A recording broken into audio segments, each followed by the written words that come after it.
Hoje nós vamos falar de uma empresa sui generis na Bolsa de Valores brasileira. Uma empresa, uma small cap, que é controlada por uma fundação. Isso mesmo. O fundador dessa empresa criou uma fundação e passou as ações da empresa para o controle da fundação. Isso significa que toda a riqueza gerada por essa companhia é revertida em ações sociais. Além disso, é uma daquelas empresas que eu gosto muito porque, na minha visão, elas se classificam como boas, baratas, perenes e lucrativas a longo prazo. Que empresa será essa, hein? Bora lá para a tela do meu computador. É isso mesmo, estamos falando aqui da Ferbasa, a Companhia de Ferroligas da Bahia S.A. Quem é a Ferbasa? Você tem na carteira essa ação? Ou você prefere ter outra empresa do mesmo setor? Ou, na verdade, não, você não gosta desse setor aí porque é exposto a commodities, varia muito nos ciclos. Me conta, eu quero entender qual é o seu perfil de investimentos, quais são as suas dúvidas e como é que eu posso te ajudar melhor. Bora pro vídeo. Bom, é importante você saber, não é recomendação nem de compra nem de venda. Olha só, isso aqui é a minha opinião pessoal de investidor, então use o vídeo para fins educacionais porque eu posso estar errado. Então tome as suas próprias decisões, tá legal? Bom, olha só aqui o gráfico da Ferbasa. Você vê, que no longo prazo você tem uma trajetória de alta muito grande. Quem investiu na Ferbasa há 10 anos, hoje, de R$1.000, transformou em R$6.858, uma baita alta, Mas se você olhar aqui, no curto prazo, a gente vê que a setinha tá para baixo, O preço da ação tem caído nos últimos tempos. Então, veja só, nos últimos 10 anos nós temos aqui uma magnífica rentabilidade de 585%, porém, no período de 1 ano, 3 meses e 1 mês, a empresa vem amargando aí uma baixa nas suas cotações. O que será que aconteceu, hein? Vamos analisar. Bom, mas antes é importante a gente conhecer um pouco mais dessa empresa, Então, veja só, a Ferbasa é a principal fornecedora de ferroligas do Brasil. É a única produtora integrada de ferro-cromo das Américas. Além disso, ela é detentora de 95% das reservas de cromita no Brasil. Importante a gente observar o seguinte, tá? Me perdoe aqui que o Brasil está com letra minúscula. É importante a gente observar que essa mina aqui de cromo que a Ferbasa tem capacidade para oferecer minério durante 80 anos. Então, quer dizer, é uma companhia que tem uma sustentabilidade, tem um mercado de longo prazo aí para explorar. Além disso, uma outra grande vantagem que eu vejo, uma vantagem competitiva. A Ferbasa tem operações verticalizadas. Quer dizer, ela tem a floresta, onde ela produz a madeira, o biorredutor que é usado lá nos fornos da metalúrgica. Ela tem as minas, de onde ela retira os minérios que ela utiliza para fazer as ferroligas. Ela, com isso, gera o carvão, através do biorredutor que ela mesma produz a madeira, usa na metalúrgica e, além disso, ela tem o parque eólico, que gera energia para fazer essa metalúrgica funcionar. Então você percebe como as ações são todas integradas, ela produz os próprios insumos. Isso é uma vantagem competitiva muito grande, porque ela consegue ter um controle muito melhor de custo do que as suas concorrentes possam ter. Além disso, ela tem uma produção um pouco mais voltada ao mercado interno, 62% das suas vendas tem sido no mercado interno, mas ela exporta também 38% de suas vendas. É uma empresa ESG, porque as riquezas que ela gera são transferidas para uma fundação que faz diversas atividades sociais, como escolas e muitas outras coisas lá no estado da Bahia. Além disso, é uma empresa que tem um foco muito grande na proteção ambiental, e também é uma referência de governança. Então, veja só, é uma empresa plenamente, vamos dizer assim, ESG, com um apelo social muito forte. E é interessante observar que a mina de cromo dela tem, como eu disse, autonomia para mais de 80 anos de produção, o que garante um longo prazo nas atividades da empresa. Só que mais que isso, o valor do minério que está ali embaixo daquela mina é muito maior do que o valor da empresa. Você está entendendo? E esses minérios não são contabilizados no balanço, porque a empresa só pode contabilizar o minério depois que ela retira ele do solo. Até enquanto ele está lá debaixo da terra, ele não pertence à empresa. Então, quer dizer, há uma riqueza intrínseca subjacente aí na empresa que é muito maior do que o valor de mercado dela. Isso me atrai bastante. Bom, mas a gente vê que nos últimos tempos a companhia tem enfrentado certas dificuldades. Olha aí, diminuição de 7,8% no preço médio de venda das ferroligas, desvalorização do dólar na ordem de 3,2% no último trimestre, retração de vendas em 2,8%. Então a gente vê que a empresa está no momento de turbulência, vamos dizer assim, Na verdade, eu não diria turbulência, eu diria de readequação, vocês vão já ver por quê, Mesmo assim, a empresa continua investindo, veja que ela exerceu aqui no último trimestre um CAPEX de 91 milhões em investimentos, e ela, tem resultado financeiro positivo, Aumentou o seu resultado financeiro, o que é muito interessante também.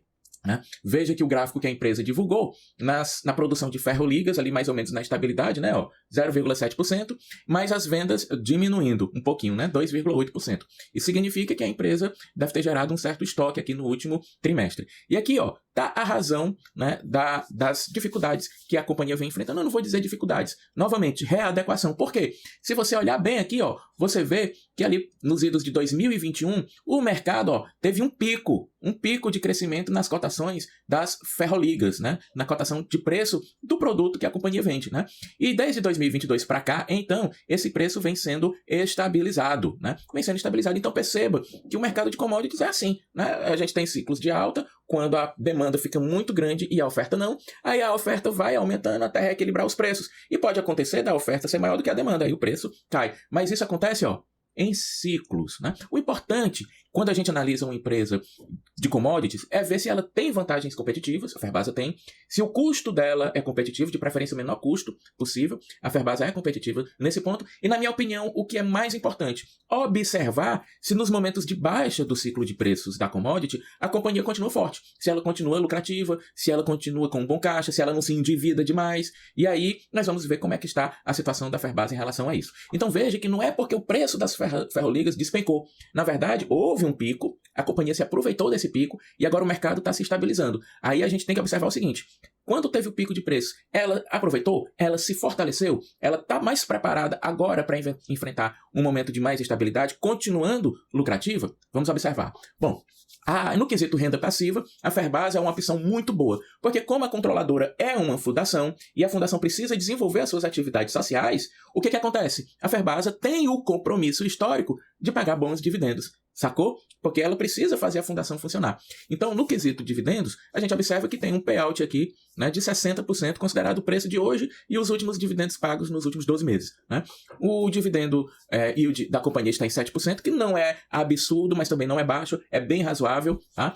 E a companhia, pela cotação de hoje e os lucros que ela oferiu nos últimos 12 meses, a gente teria uma lucratividade de 11,8% nas operações líquidas da empresa. Né? Veja aqui que a linha do dividend yield é crescente, né? Se você observar, ela é inclinada para cima, então isso significa que historicamente a companhia tem se empenhado para pagar mais dividendos. Observe que ela tem picos de alta, né? E tem fundos, né? Mas numa média os dividendos tendem a ser crescentes. Tá? Da mesma forma, o lucro da companhia. Veja que aqui, 2 fundos, né, momentos de dificuldade, porém, há picos, né, de alta lucratividade. Porém, a linha do lucro é crescente. Isso é muito importante da gente observar nas empresas que a gente analisa. Tá? Em relação à precificação, o preço-lucro da companhia ainda está barato, na razão de 8,4, quer dizer que o valor que você paga na cotação hoje, considerado os lucros que a companhia gera hoje, retornaria em lucros em 8,4 anos. Tá? O preço em relação ao patrimônio tem um pequeno ágio de 25%, né? Então você paga 1,25 vezes o patrimônio.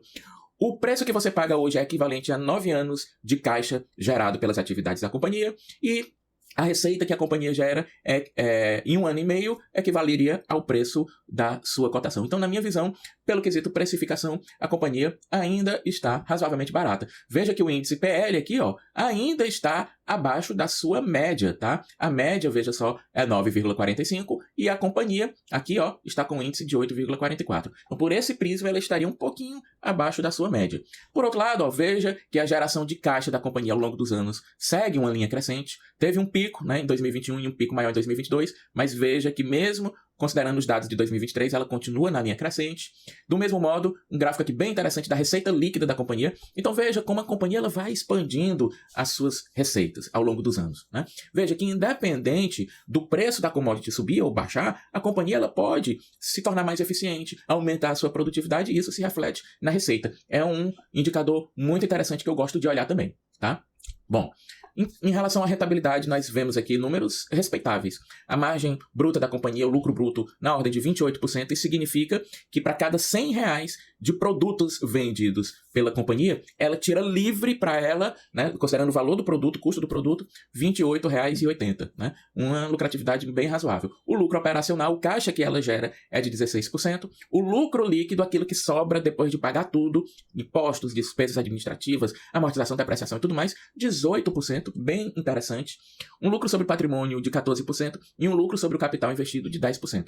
Então, índices de rentabilidade, veja que a companhia, né, está num semestre, está num ano um pouco mais desafiador de acomodação, de reestabilização. Mesmo assim, ela vem apresentando índices de rentabilidade bastante decentes, né? Em relação aqui, ó, aos gráficos, observe, ó, margem bruta com a linha de tendência de alta ao longo dos anos, né? Considerando aqui os fundos, né? A gente vê, tem picos, né? Mas a linha é uma tendência de alta. Na margem EBIT também, uma linha de alta. Na margem líquida também. O ROI da companhia vai seguindo uma trajetória aqui ascendente. Né? O ROIC, né? O retorno sobre o capital do investidor também, ó, a linha crescente. Então veja que é uma companhia que ao longo dos anos ela vai se tornando cada vez mais eficiente, aproveitando os bons momentos, mas tornando-se eficiente nos momentos mais desafiadores também. Em relação ao endividamento, a percepção que a gente tem é muito boa. Olha aqui que a dívida bruta da companhia é de 280 milhões de reais. O patrimônio dela é de 3 bilhões, né? Isso aqui não está considerando aquela mina de cromo que eu falei, né? Mas ela tem em caixa 960 milhões. Quer dizer que se ela quisesse hoje quitar a dívida, né, ela ainda ia ficar com 690 milhões de reais no caixa, né? Então é uma situação muito confortável. Observe que diferencial competitivo a gente enxerga aqui. Uma companhia com boas margens, com baixíssimo endividamento, uma companhia com sustentabilidade ambiental, social, de governança, uma companhia que tem sustentabilidade econômica também, porque ela tem minas que vão produzir com segurança por várias décadas, é uma empresa verticalizada e significa que ela está prontinha para dar um boom. Se por acaso o mercado se torna mais favorável, em algum momento o mercado vai ser favorável, ela vai estar preparada aqui para aproveitar essa oportunidade e alavancar os seus números. Ela está preparada aqui até para fazer um investimento maior, né? Comprar uma outra empresa, quem sabe, né? Investir, crescer, né? E por falar em crescimento, a gente vai ver que a empresa cresce. Mas veja só aqui o histórico da relação da dívida com o caixa da companhia. É historicamente baixo. Uma companhia muito controlada, muito segura de se investir. Veja bem, empresa que não tem dívida não quebra. E empresa que não tem dívida e gera margem está sempre lucrando. Cara, é isso que a gente quer ao investir numa empresa. Então veja aqui o histórico desde 2010, né? Praticamente ali uma linha, né, de controle da dívida.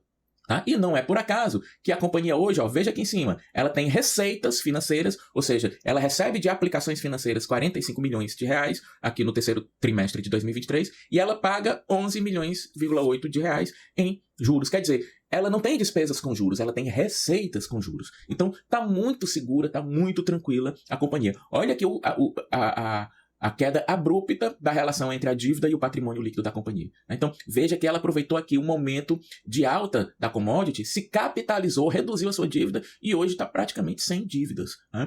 E olha só, a liquidez corrente de 3,6, isso significa que a companhia está com muito caixa e prontinha para fazer qualquer investimento se alguma oportunidade aparecer. E olha só, né, contrariando novamente aquele mito, aquela fábula, aquela historinha que inventaram para enganar os iniciantes de que empresa de dividendos não é empresa de crescimento. Olha aqui, nos últimos 5 anos, crescimento de 23% nas receitas e crescimento de 12% nos lucros. Tá ótimo, tá lindo. Uma empresa boa, lucrativa, que tem boas margens, que tem baixo endividamento, que tem um compromisso social, que tem sustentabilidade econômica e ela vai crescendo os seus números de maneira consistente. É por isso que eu gosto muito da Ferbasa e tenho ela na minha carteira pessoal. Não estou recomendando que você compre não, tá? Eu estou te trazendo aqui números para você estudar. Entre no site de RI da empresa, baixe lá as apresentações, os press releases, veja os fatos relevantes da empresa, estude e tome a sua própria decisão antes de investir. Eu estou aqui para te dar uma mãozinha nesse estudo apenas. Veja aqui que pela margem de segurança, né, a gente teria 19% de margem pelo método Bazin e 46% de margem pela fórmula de Graham, o que nos indica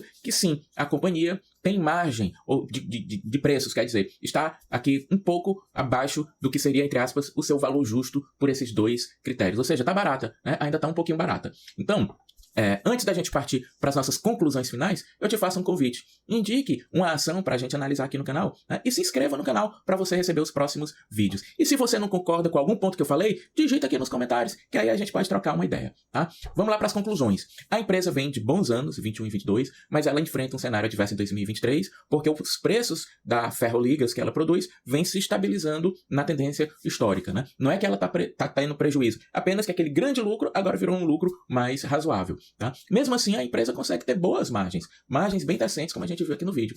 E é importante a gente considerar que a companhia tem vantagens competitivas. Ela é verticalizada, ela é ESG. Ah, André, mas a ESG não dá lucro. Dá sim, Porque a empresa sendo ESG, ela tem menos despesas para controlar os impactos financeiros que ela gera. Ela está sujeita a menos riscos, ela tem menos chance de ter um prejuízo grande, ela é mais segura para investir, você percebe?